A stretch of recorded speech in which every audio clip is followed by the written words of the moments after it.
झारखंड मुक्ति मोर्चा के केंद्रीय महासचिव सुप्रियो भट्टाचार्य ने प्रेस वार्ता कर संवेद शिखर को लेकर जो है अपना बयान जारी किया है। वही केंद्र सरकार पर उल्टे आरोप लगाते हुए कहा कि 2019 का मामला आखिर 2023 में क्यों। वही राज्य सरकार पर स्थिति स्पष्ट की है और अमित शाह जो गृह मंत्री हैं उनका दौरा जो आज रांची वो आने वाले हैं उस पर जो है कहीं न कहीं अपना बयान दिया है। क्या कुछ कहा है बीजेपी के कार्यक्रम में भीड़ जुटाने को लेकर कि एक रात पहले गृह मंत्री को यहाँ पर आना पड़ रहा है क्योंकि पिछले कार्यक्रम में जब वो आए थे तो भीड़ उनके कार्यक्रम में नहीं जुटी हुई थी।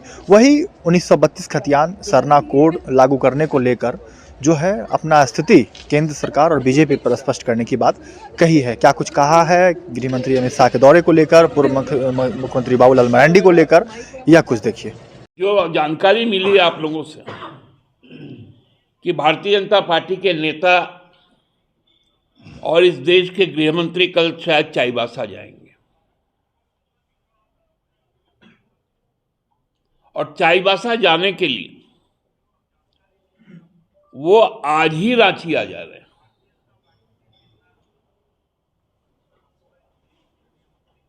हमने भारतीय जनता पार्टी के एक बहुत बड़े नेता से पूछने का काम किया कि इतने व्यस्ततम कार्यक्रम के बीच में एक दिन पूर्व रांची आने का निर्णय क्यों लिया गया। तो हमारे उस मित्र ने मुझे कहा कि दादा आपको याद नहीं है 2 दिसंबर को चुनाव प्रचार के क्रम में चक्रधरपुर में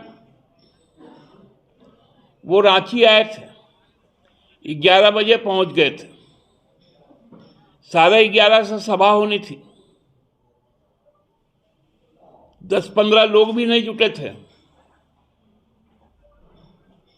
तब जाके 3:30 बजे लगभग बाजार से लेकर इधर उधर से लेकर जब 200-250 लोग जुटाए गए तब जाके वो मीटिंग की और उसका नतीजा ये हुआ कि पूरा कोल्हान प्रमंडल से भारतीय जनता पार्टी विधानसभा में साफ हो गई। इसलिए हमारे नेता एक दिन पहले आ जा रहे हैं ताकि मॉनिटरिंग कर पाए रात भर में कि आदमी तो जुटा।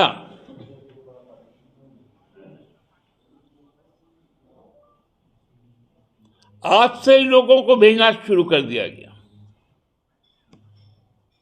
अब माननीय गृह मंत्री जी को, भारतीय जनता पार्टी के नेता को आदमी जुटाने के लिए एक दिन पहले कहीं जाना पड़ता है। ये हो गई है भारतीय जनता पार्टी की स्थिति। हम तो कहते हैं फिर भी ठीक है, आप आइए, लेकिन आके थोड़ा बताइए कि सरना धर्म कोड पर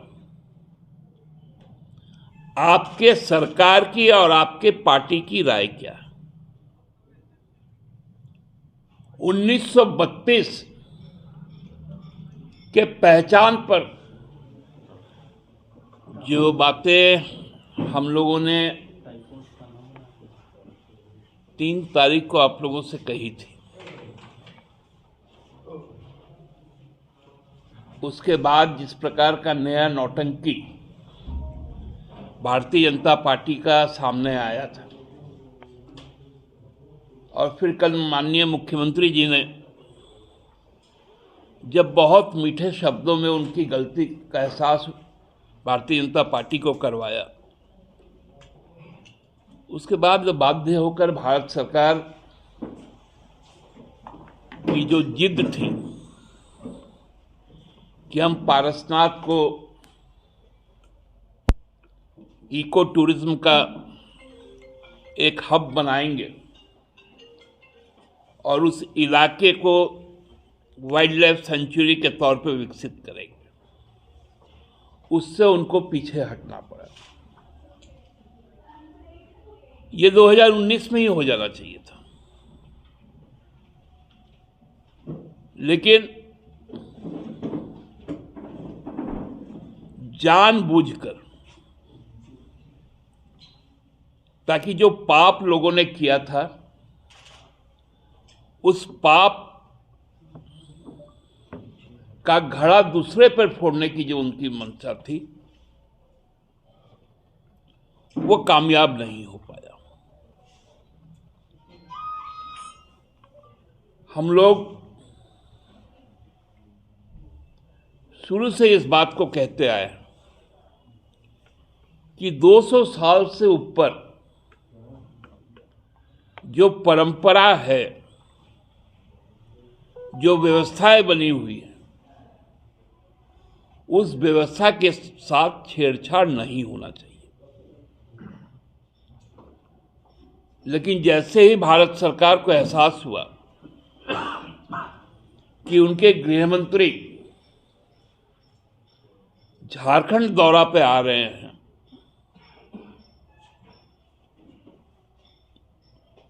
उसके ठीक पहले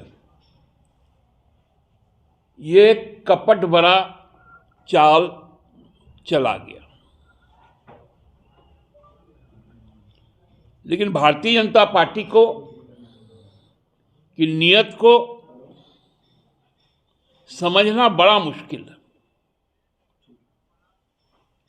ये लोगों को आपस में उलझाने के लिए पड़ेगा आपको कि आपने जैन धर्म के जो सर्वोच्च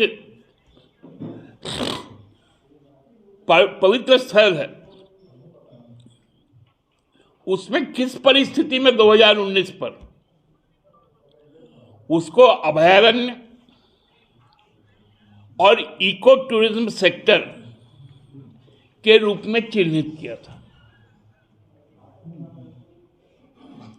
क्योंकि माननीय मुख्यमंत्री जी ने जिन संदर्भों को उल्लेखित किया है अपने पत्र में, वो आपके पास है।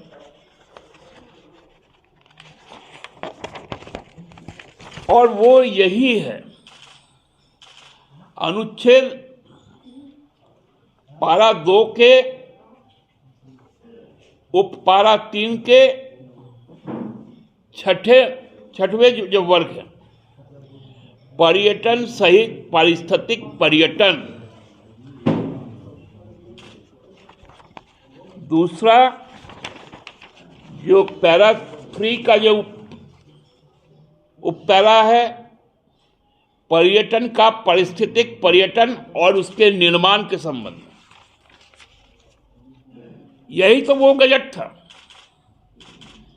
इस गजट को आपको विड्रॉ कर लेना चाहिए। सारा समस्या का निदान तो इसी से हो जाएगा। रोक लगाने की क्या जरूरत है? भारत सरकार का गजट है, भारत सरकार विड्रॉ कर ले। हम लोगों ने जब इस गजट को दिखाया, भ्रम की स्थिति पैदा करने के लिए 2021 को सामने लाया गया। जब हम लोगों ने 2021 का भी दिखा दिया, 2019 का भी दिखा दिया उन्हीं के राज्य सरकार का, तो टाए टाए फीस सारी चोरी पकड़ी गई। इस प्रकार से इस राज्य को कलंकित ना करे भारतीय जनता पार्टी। केवल और केवल देश ही नहीं, विदेशों तक में झारखंड को कलंकित करने का काम भारतीय जनता पार्टी ने किया। विदेश के कई शहरों में इस प्रकार से चीजें पेश की गई कि हेमंत सरकार जैन संप्रदाय के खिलाफ है।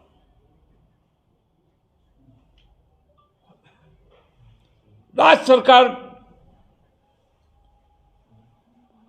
पर्यटन स्थल समाप्त करे। अरे करे भारत सरकार, मतलब करे कोई और भरे कोई। सरकार ने उस पर संज्ञान लेते हुए अपना पत्र भेज दिया था कि वहां पर किसी भी तरह की कोई आपत्तिजनक घटना ना हो और वो पवित्र स्थान की पवित्रता बनाए रखी जानी चाहिए। 20 के बाद 21 को ही। और उसके बाद आप लोग जानते हैं कि माननीय मुख्यमंत्री जी भी व्यस्त रहे और जब फिर से समाज के लोग उनसे मिलने का काम किए तब जाके उन्होंने कल उस चिट्ठी को लिखा। हमको लगता है इतना जल्दी किसी भी स्थिति पर काम करना एकमात्र हेमंत सोरेन से ही संभव है, नहीं तो 2019 का गलती सुधारने के लिए 23 लगता है क्या? तो सवाल तो उनसे होना चाहिए। बाबूलाल ने कहा है कि जो काम राज्य सरकार को करना था वो केंद्र सरकार ने किया, पारसनाथ को लेकर उन्होंने कहा है। बाबूलाल जी बहुत विद्वान व्यक्ति हैं, बहुत विद्वान है, वन पर्यावरण मंत्री भी रहे हैं। और आप बताइए भारत सरकार का बजट किस नियम के तहत राज्य सरकार वापस ले? जगह का नाम ओरिजिनली पारसनाथ ही है। सम्मेद शिखर उनका पवित्र स्थल है और झारखंड का हर पहाड़ जिसको पूजा जाता है, चाहे वो घंटाबाड़ी का पहाड़ हो, झुमरा पहाड़ हो, पारसनाथ का पहाड़ हो, संथाल परगना के कई पहाड़ी,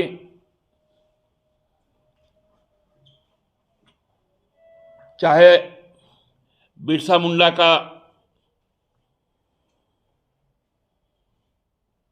जो जन्मस्थल है चलका दुलिहातू, वो पहाड़ी श्रृंखला हो, तो पहाड़ तो आदिवासी समाज के जीवन का एक अभिन्न अंग है। कौन सा स्थल था जिसका? नहीं, वो जाहिर थान है जहां पर पूजा पाठ होता है। और बाबूलाल जी भी तो गिरिडीह जिला के ही हैं, संथाल आदिवासी हैं, इस चीज से कैसे इनकार कर पाएंगे? यही तो इन लोगों का जो जिलेबी जैसा सीधापन है ना, इनको देश को और समाज को गर्त में ले जा रहा है। एकदम जिलेबी जैसा सीधापन भारतीय जनता पार्टी में। चीजों को उलझाओ, लोगों को लड़ाओ, समाज को तोड़ो, बाद में सब एक्सपोज होता है।